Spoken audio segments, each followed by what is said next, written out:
Yeah. So, like I mentioned, we're going to be going over PPFs and talking about. Well, yeah, we're going to be going over PPFs in a little bit more detail, and we're going to be talking about how to model international trade using that. So, first thing is that we should probably talk about again the just very briefly remembering the uh, what the PPF is, and mostly we're going to give an important. So the PPF again is just the set of all the points that you can produce at if you have two goods. Does somebody want to suggest something besides blow and hookers this time? No, we're going with blow and hookers. Okay. Oh, that's actually cute. Apples and oranges. I like that. Let's go with that. Yeah, it's like apples and oranges. I like that. So again, there's that, and mostly what we want to focus on right now, I think, is the idea. We're going to go first over the idea of an opportunity cost. Most of you have probably heard this term, but not really very well defined. And so the way to think of an opportunity cost is that is not a tangent line. Is that the that is yeah there okay that's closer to a tangent line. It's not. So that is the best way to think of it probably is just the derivative of the PPF at any particular point. So at this point, then the slope of that tangent line would be the opportunity cost. That's a sort of formal definition, but at the same time, I think that we do want to like sort of think of it more intuitively a little bit. The best way to think of the opportunity cost is as being like sort of the uh, it's as just being the what you're giving up to get more of some other thing. So, for example, in let's talk about like a discrete case, and you have the ability, if you wanted to get another orange, but in exchange you're going to have to produce two fewer apples because you can't grow as many apples. You have to like switch out some of the orchards, like plant new trees in them, things like that, so you don't have the ability to produce as many apples as you did before. So in that case, then the opportunity cost of one orange would be the opportunity cost would be two apples per one orange because you have to give up two apples in order to get an extra orange. And then, sort of the best way then to think of it in terms of like when you're going to be talking about a sort of like the continuous case then is that okay, so what if instead of like having apples and oranges we had two goods that could vary sort of continuously, right? Then you can't really say, well, if we gave up one, like in the when we were talking about blow and hookers, you can't give up one. Yep, that's right. Wears shoes. But in the case of hookers, you can't really blow and hookers. You can't really give up one blow. That's not how blow works. There's not like a minimum amount of it. So sort of the way to think of it instead is like what happens as you're giving up a smaller and smaller amount of that good, right? So that instead of giving up one blow, you're giving up now. Let's just say in general, you're going to be giving up dB blow, right? Some very small blows continuous. That's why people do it continuously. So you're giving up a very small amount of blow for some amount dh of time spent being a hooker, I guess.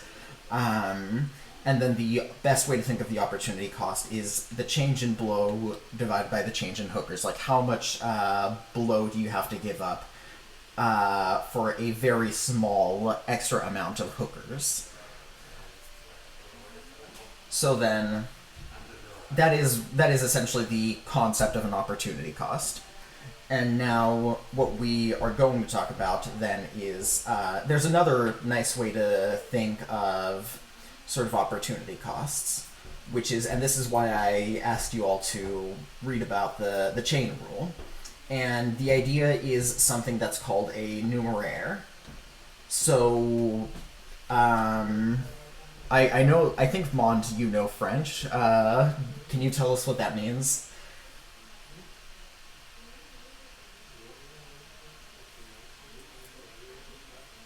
Oh, I do not, huh. in fact, know I thought your French. accent I was have no French. idea about French.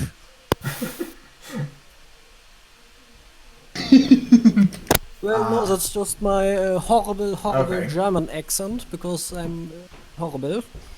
I mean, I might have to learn French at some point because they are like mathematical papers, which are like 1,000 pages long and they're only written in French and Yeah. have never been translated. So that's going to be a lot of Yeah. fun, but Oh I yeah, don't my speak any my French at the calc moment. teacher once told me that he had to learn French and he was so pissed because he'd already I'm sorry, no, German, and he was so pissed because he'd already learned Spanish and thought that would fulfill his requirement, but no, nothing in math is written in Spanish, so they wouldn't take it. Okay, so then instead so let's just talk about then the numeraire. I don't actually know what it means. Well, I know what it means, but not like in French. Oh, wait a second, Leotal, you know French. You're French, right?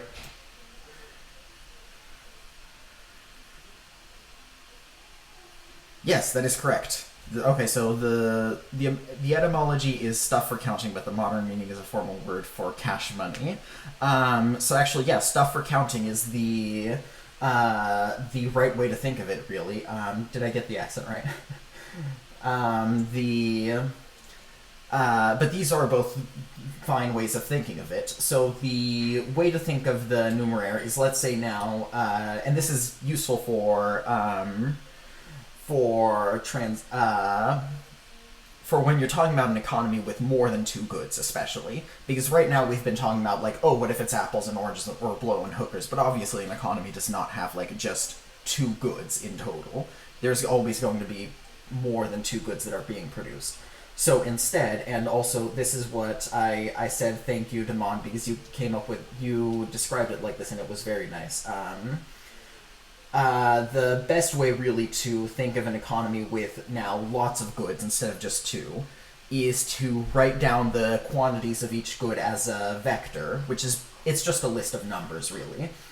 So for example, if instead of having just blow and hookers, I'm terrible at writing brackets. Instead of just blow and hookers, you had like three goods. You could write down one of good one, two of good two, three of good three, four of good four, like that, and that would be just this list of numbers is fine. That's a vector. And then essentially the best way to think of then an opportunity cost is with something that's called the numeraire, which is essentially it's one good that you're going to set and you're going to define its price to be one or its value to be one. So in general, that's going to be money, right? Like you set the price of $1 to be equal to $1, and that's what you decide to go with. And then what you can do is using you can think of opportunity costs instead as being sort of the chain rule with the numeraire. So let's say that you have, for example, let's say that there's three goods, X, Y, and Z, right? And now let's say that the cost of producing an extra unit of some good, let's say that it's the derivative of cost with respect to X we have, right?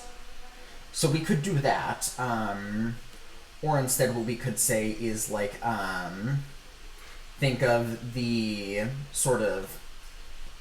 in terms of the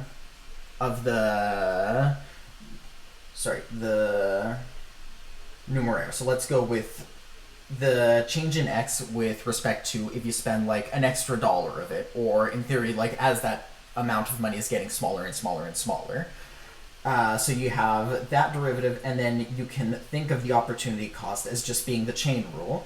times the change in costs for 1 unit of y, or alternatively, you could just go with, so that would be sort of change in costs over dy, and because dividing, you can sort of flip derivatives like that. You can get the change in costs with respect to y over the change in costs with respect to x, like that.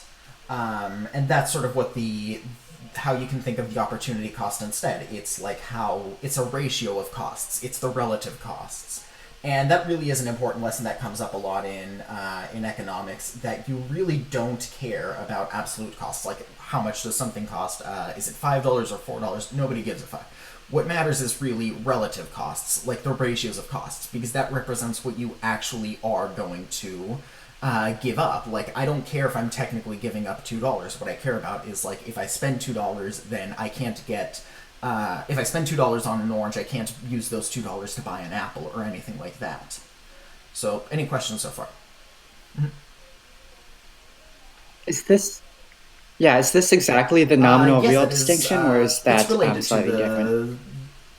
to the nominal real distinction. You're thinking along the right lines, yeah.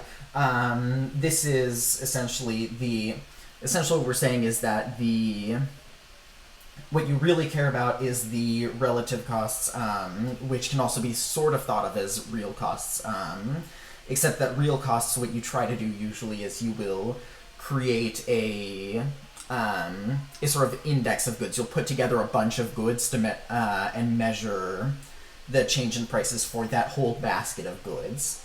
And right now what we're thinking of is the ratio between two prices, really. And that's what matters, the ratios of prices for making decisions. So, now that we've done that, we've gone over that, we can go back to the two good example, because the two good example is a little bit simpler, and it doesn't really lose much. We can just pretend that there's two goods, and the math would work out the same if there were more goods, except more complicated and not really necessary for fully understanding this. So let's go back to apples and oranges.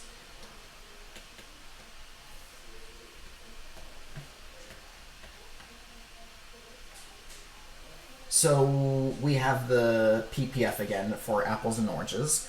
And now let's say that, actually, I think that now that I think about it, no, we need stereotypes here. Can somebody think of a couple of countries and stereotypical goods for them?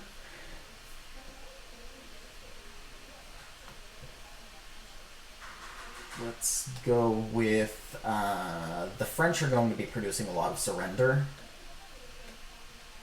So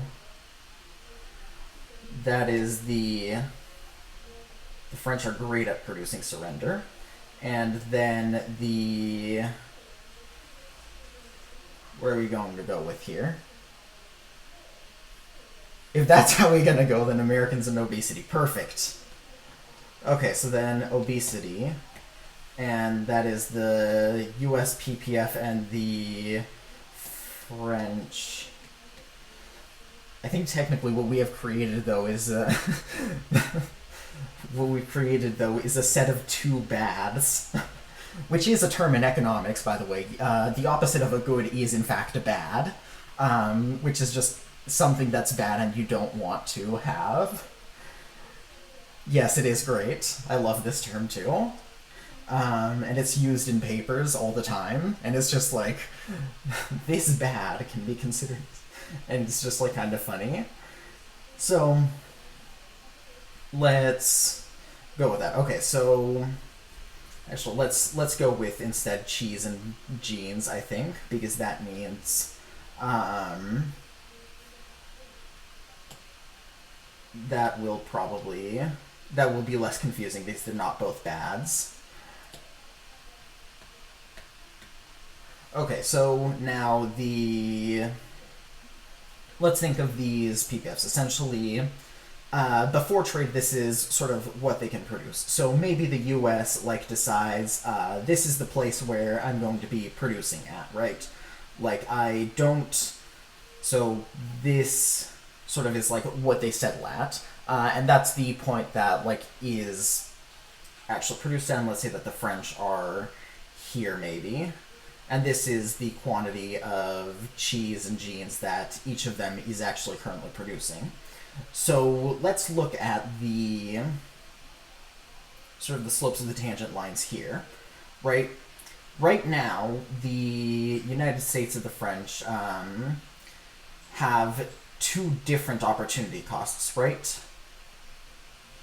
There's sort of the French are here and the US have a flatter slope right now. And there's sort of something very important about this. Can somebody try to guess where this is going? Yeah, that's true. It's more economical for the French to make to make cheese That is than true. Yeah, the exactly. US So to right make now the jeans. French have a low opportunity cost for cheese, and the U.S. has a very high opportunity cost for cheese. Right? They would have to give up because their PPF is very flat here. If they wanted more cheese, then they could produce. Like they would have to give up a lot of genes and then just barely get like this tiny little sliver here of extra cheese. So that kind of sucks. They can't get more cheese really. It's too expensive. And for the French, genes are expensive. They would have to give up a lot of cheese to get extra genes. And yeah, you're sort of going in the right direction right now, Leo. That for the French, producing genes is sort of less. Producing cheese is less expensive. So if you wanted to, why don't you sort of just hire an American to make jeans and pay them in cheese? This you would use money in the middle, but in real life, but tax cap flattened the curve. That is an excellent example. Yes, David Ricardo, sexy ass Ricardo. This is exactly where we're going with this. David Ricardo and comparative advantage. So this is sort of interesting. So like, let's say maybe, I don't know, let's talk about this. Let's simplify this by thinking in terms of absolute prices. Maybe for the French, the absolute price is 25 cents per cheese, right? And the cost per, so let's just label that France. Actually, let's get a new page. So let's say that for France, the cost is 25 cents for a block of cheese, right? That is true. The U.S. hasn't actually specialized in gene production, but let's pretend that this is how it works. great initials so far, like at the top. And now we're going to go with it costs the U.S. $1 to make a pair of jeans, right? To make cheese, and let's just flip these, I guess, for the jeans, right? And so then in that case, it's pretty obvious like what they should do. The French can produce less cheese if they want to.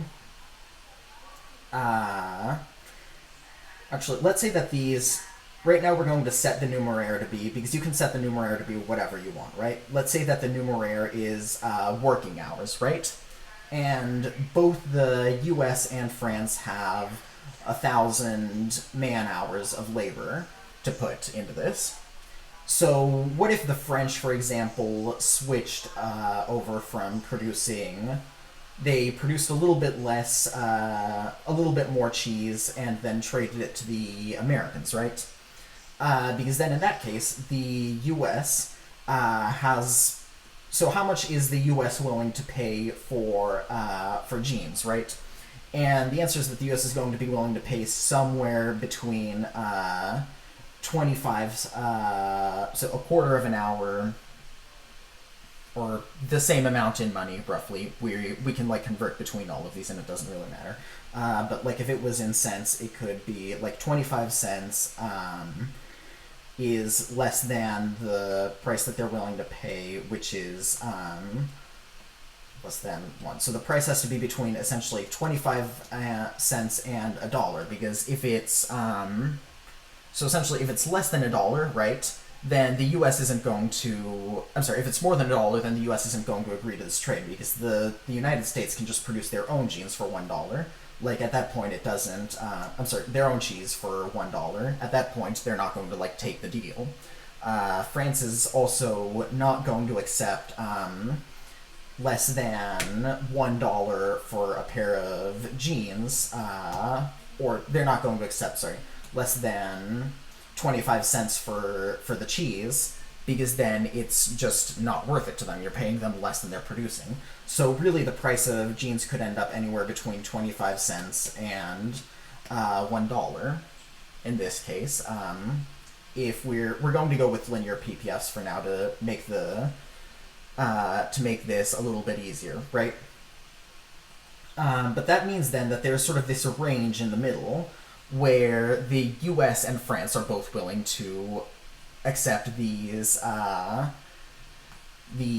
lower costs. They can both benefit from this extra trade because they're both willing to. They'll both be saving money if they do this. But I think that there's something else that's very important and really interesting. Let's say that instead the U.S. actually had higher costs for both of them. Let's say that France is just more efficient and they produce things better.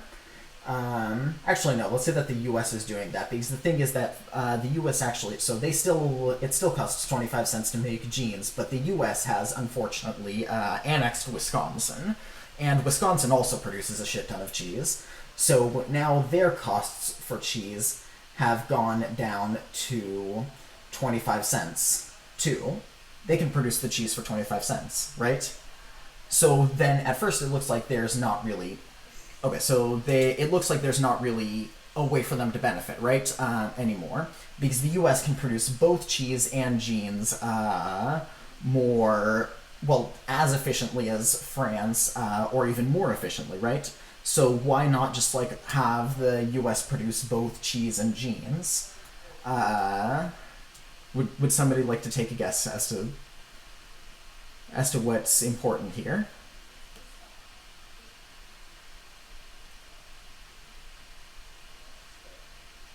You can only make a finite amount of, like... That is really the very important bit, that even if production is lower, production costs are lower in the United States for all goods. Even if the United States has what's called an absolute advantage, they're more efficient at producing, it's cheaper to produce in the United States, it's better to produce in the United States. It's still possible for the two of them to gain from trade, because the thing is that the United States... Let's say that the United States was before... Let's say that... Actually, okay, let's say that both of them are producing... they want to consume as much cheese as they have jeans. So they want 1 unit of cheese and 1 unit of jeans, right? So then in that case, and again, let's go with they have $1,000 to spend on things. That is how much they can produce.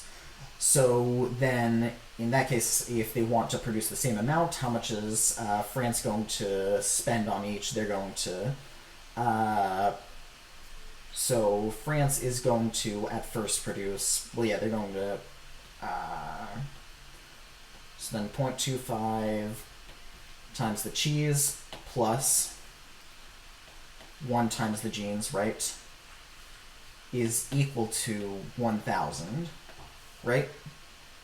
Because that's the cost per each thing. So, and then if they're going to produce the same amount, then that means that they have to have... We can just solve this essentially. 0.5 times the cheese is equal to 1,000. So cheese is equal to... Oh, sorry, no, that's not... Right, cheese has to be equal to jeans. So that would be... Yeah, okay, so jeans equal to 5... Hold on. Cheese equals jeans. Okay, so 1.25 times the genes is equal to 1,000. And then, how do I do 1,000 over 1.25? 800. So they are going to, France is going to have 800 genes. And then the amount, it's hard to read computer handwriting. Let me see if I can try and type.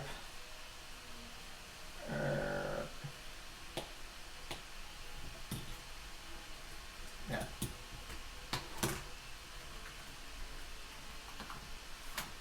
Is this better? Okay, this is alright. So then we have France is producing 800 genes, and how much? Let's say, hold on. So then the other, what would the other good be? So they are producing 4 times, 1.24. Oh wait, yeah, they're producing the same amount of each, so it would be 800 of the cheese.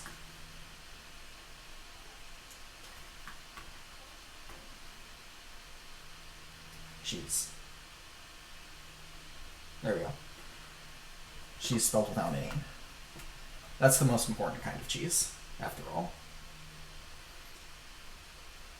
And then in that case, so now the question is, can they still gain from trade?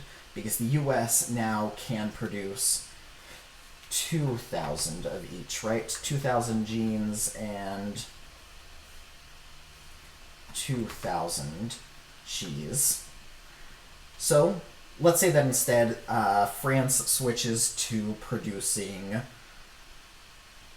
they're going to produce only cheese, right? So then how much cheese are they going to be able to produce? They have $1,000 and it costs them 25 cents to produce, so they're going to be able to produce 4,000 cheese, right? And now let's say that the US is producing only genes. It costs them also 25 cents to produce genes, so they can produce 4,000 genes, right? And now let's think about this.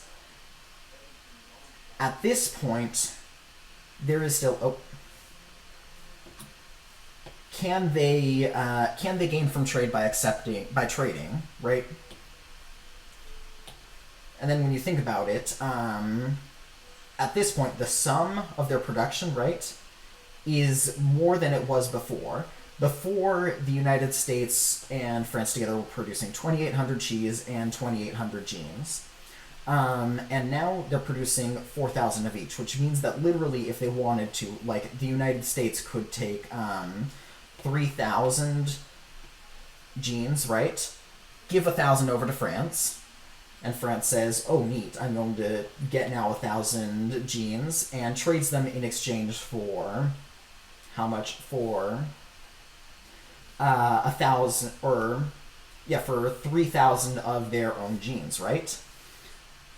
And then the United States gets 3,000 genes and 3,000 cheese, and then France gets 1,000 of each. Which means that, like, now when you're looking at it, even though the United States is more efficient at producing everything, because they sort of have this cap, this finite, like, amount that they can trade, they have both gained, that they can produce. They have both gained from trade.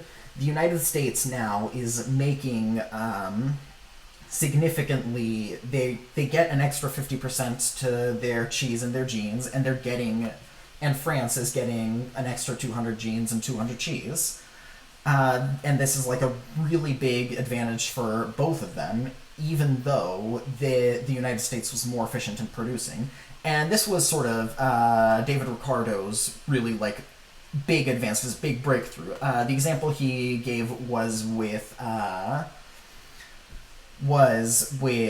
the United Kingdom and Portugal trading wine and wool. Yeah, cloth and wine, exactly. Thank you, Leotol. And really, the breakthrough is realizing that there are these finite amounts that you can produce. You can't just produce everything in the United States. They have these limits. There's a certain amount that the United States can produce and a certain amount that France can produce. And so there really is a way that you can gain significantly from trade. And the other key insight here is that what matters isn't actually the absolute costs, like the per dollar costs, who's more efficient at producing. That doesn't matter at all. The United States can be way more efficient at producing everything and still want to trade and still gain from trade. What matters is the opportunity costs, and that's really the important thing. Because with the opportunity costs, then, what you really want when you think about it is to get an efficient level. What you want is both countries to have the same opportunity cost. Because if both countries have the same opportunity cost, then that means there's no more ways to gain from trade, right? Because France has to give up the same amount as the United States in order to get an extra unit of cheese. So the way then that trade is going to work out in an efficient market is that you will have these, when you open up to trade, you will move to produce at some level where the opportunity costs for both countries are the same. And it's from moving those opportunity costs towards each other, from producing less cheese in the United States and more in France, where it costs less units of genes, right? That's how you get these big breakthroughs, these this big economic growth from these countries being able to, yeah. That's exactly correct, Prof. That is really the thing that is the really big takeaway. Opportunity cost matters more than raw efficiency or how well a given country can produce. Because that is really I think that is really the takeaway I wanted you to get from this class. Does anyone have any questions? Is it like mathematically assured that there will be What do equal you mean by opportunity mathematically costs? assured? Is there a way to have one country be better, have like smaller opportunity costs always than It's another possible. country Like, for for doing example, good? in the case that we were talking about right now, when we have the linear PPF, right? Then there's just not at any point where they have the same opportunity cost. That is partially correct, Leotol. The reason why I introduced the numeraire is because, as mentioned, when you have larger numbers of goods, you are going to generally want a single unit that you can compare things with, and it really does. I think that sort of is the big takeaway, though. Ignore the numeraire. The virgin self-sufficient country manufactures goods at assessments versus the Chad mercantile globalist buff with gains from trade. Okay. But sorry, so what happens is, if there is a point where if there is a way for their opportunity costs to equalize, that is the most efficient point that they can be at when you think about it, right? Because if one country has a higher opportunity cost than another, then that means that you can move from trading from having one country produce this much, you can essentially move production from one country to the other, and then you are getting you're giving up some, you're getting a lower opportunity cost, so you're getting more of the original good. But at the same time, if they're never equal, like with linear PPFs, then they're not going to end up equalizing in practice.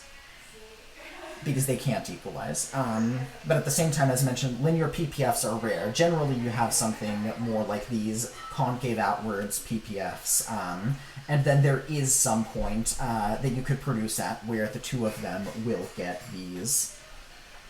have the same opportunity cost, and so you can get an efficient point. Otherwise, there's not a single efficient point. There's sort of like, or more accurately, it's sort of a bit uglier to visualize, because there's always going to be a way that you could sort of gain from trade. It's going to be a corner solution and a little bit ugly if you don't have the ability to equalize these opportunity costs. Okay, thanks. Can I ask a question? It might be a little bit ill-formed, but I'm wondering how. So it's kind of in the real world how this would actually interact with, say, absolute numbers, and I've got like a particular sort of case in mind. So taking the cheese and cheese, let's say, so we've got some big, we've got a cheese manufacturer in France who, buff from their gains with, as we put there, who realise, well, we can in fact, produce for ourselves, more efficiently if we move a load of production over to the US, let's say, and suppose we're at a point where they are actually in kind of an opportunity cost equilibrium. Is it not invariably going to be thrown out by kind of opportunistic individual agents? I guess is what I'm saying.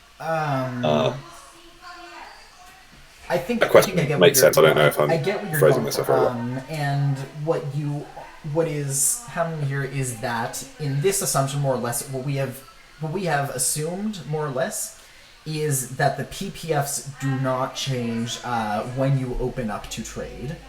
And that is an assumption that can sometimes be false. And in fact, the thing that you're talking about actually was a thing that the British were very interested in.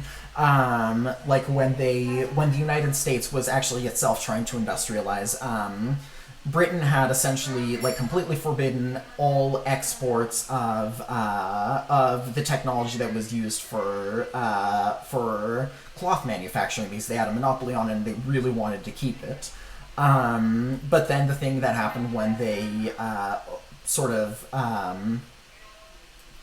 somebody ended up still like smuggling the technology to the United States. They worked in a British cloth mill, and then they memorized all of the schematics and brought them to the United States and started producing there.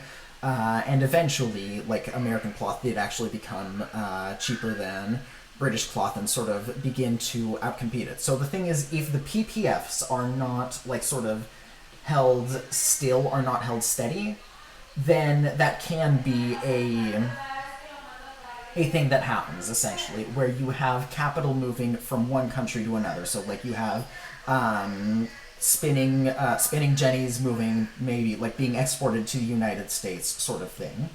And then you can have this sort of thing. But at the same time, I think that the better way to think of it then is now let's split it into different industries, right? Let's say that maybe producing cloth is so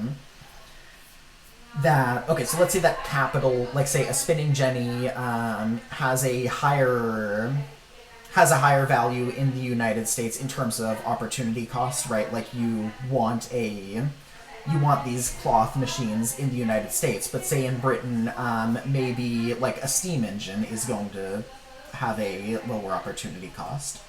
And then in that case, trading between these kinds of capital can still bring for example, the thing that's been happening a lot with the United States versus, say, China is that you have these exports of capital that are used for very low-cost manufacturing to China, but at the same time, a lot of these goods that are being used a lot of these the services that the United States wants to produce, they're essentially importing the capital for them from China, and you're still actually gaining, in fact, these sort of gains from trade. In this case, it's sort of the PPF again is moving outwards, and both countries are producing more. So the main thing that I think that it's better to think of, instead of, like, for example, capital being outsourced to another country, is just to think of maybe one country wants to have, like, more capital in general. And then in that case, I think that there are really better ways to try to sort of promote capital accumulation than, like, by trying to shut off these gains from trade, really. And economists in general, like, tend to agree with this idea that you can do things like, for example, cut taxes on investments, or make it easier for people to save money, things like that, so that you can push these PPFs outwards, without at the same time losing these gains from trade that you can have between countries, and essentially, like, losing the ability to move capital also to its most efficient place.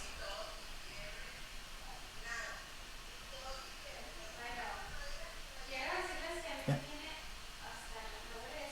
Okay, any other questions?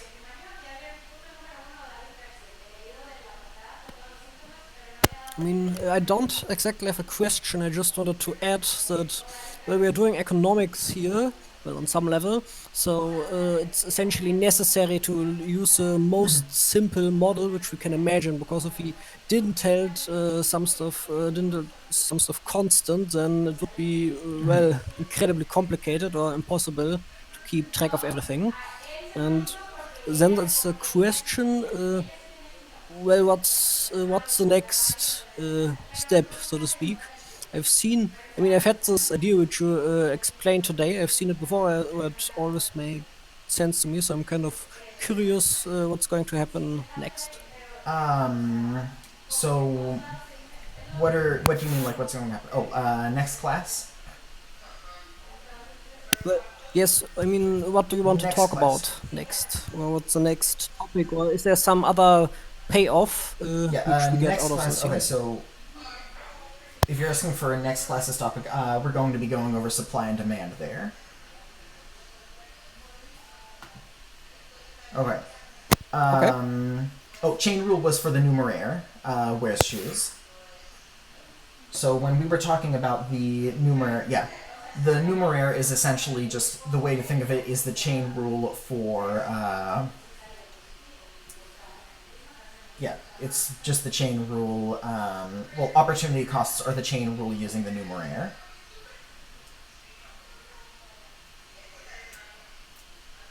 So any more questions? And Prof, I think that just more or less to answer your question maybe more succinctly, what you really care about is the most efficient way to allocate capital, and essentially trying to, for example, stop all outsourcing in general is not necessarily the most efficient way to sort of fix this problem. Trying to stop all trade in general is not the most efficient way to fix this problem, when you could instead try to, like, change the payoffs to investing in one country versus the other, is something else that you could do. There are more complicated models, and in fact we will talk a little bit about some of them, and they do allow for mobile capital. If you, that completely makes sense. Yeah, Prof, I'm not worried about you being a mega protectionist. But there are more complex models, and they tend to sort of show the same general result, that you get these really nice gains from trade. But the PPF model we have gone over, more or less, they assume capital is fixed. When we open up to trade, the only thing that's happening is that countries are changing how much they're producing of each good, and then they're trading it with each other to get a more efficient outcome. But this does not change, like, how much they can produce, and that can sometimes be an incorrect assumption. So yeah, I think any more questions?